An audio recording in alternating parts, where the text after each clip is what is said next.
Well, almost, but I don't want to hear your crap. It's basically fall. End of summer means basically fall, means I start putting pumpkin spice in my coffee and my house starts to smell like cinnamon. I start watching scary movies and digging through my Halloween stuff and picking out my fall TBR, which obviously is what we're going to talk about. Hello. Fall is definitely the time for like the creepy gothic kind of stories. So I do have some of those today and I'm gonna attempt a reread, which I haven't done since I've had a booktube channel and not really since I've been out of high school. So the book I'm gonna reread, I'm a little nervous because it was like my favorite book in high school.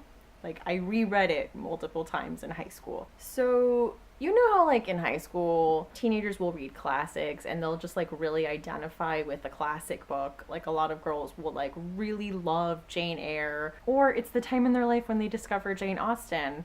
For high school Stephanie, it was the time in her life she discovered Bram Stoker's Dracula.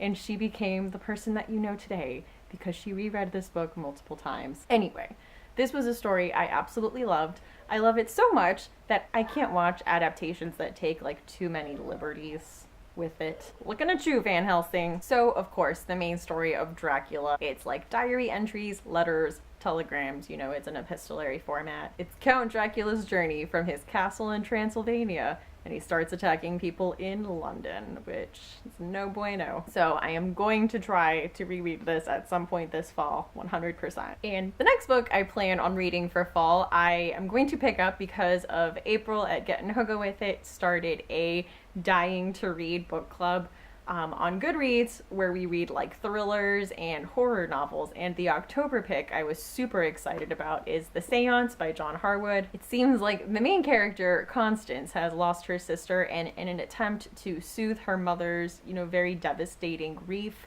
she has a seance and there are very bad consequences and she's left with this kind of haunted house. So yeah, that definitely sounds like something I'm gonna pick up in October. I'm really excited to get to this. Basically, I'm a sucker for any story with like a creepy house. The next book I am excited to pick up for fall is Geek Love by Katherine Dunn. This is one I have been putting off for a million years, and I am finally gonna pick it up because there are rumors that it's getting adapted, and I want to be able to beat all these adaptations and have the material read before I see them.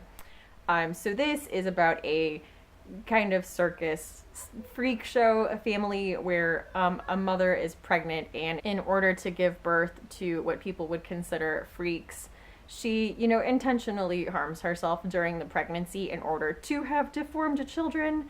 And I know that this basically follows the children and follows, you know, the consequences of that throughout their lives and their parents, and basically just follows this family all around. A lot of people that I really love on BookTube adore this book, so I'm hoping that I do too. And the last book that I am making a plan to pick up in the fall, obviously I'm going to read a lot more in the fall, but these are ones that I am making a plan for. So the last one is Isabel Allende's Daughter of Fortune. This is about a woman in Chile who follows her boyfriend to California during the gold rush in 1849. As she lands in California and finds herself in these settlements and is looking for her boyfriend, I'm gonna assume she also like finds herself and her independence.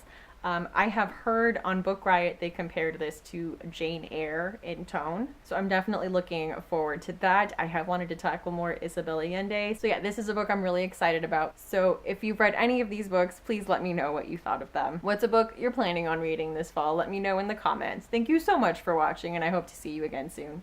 Bye!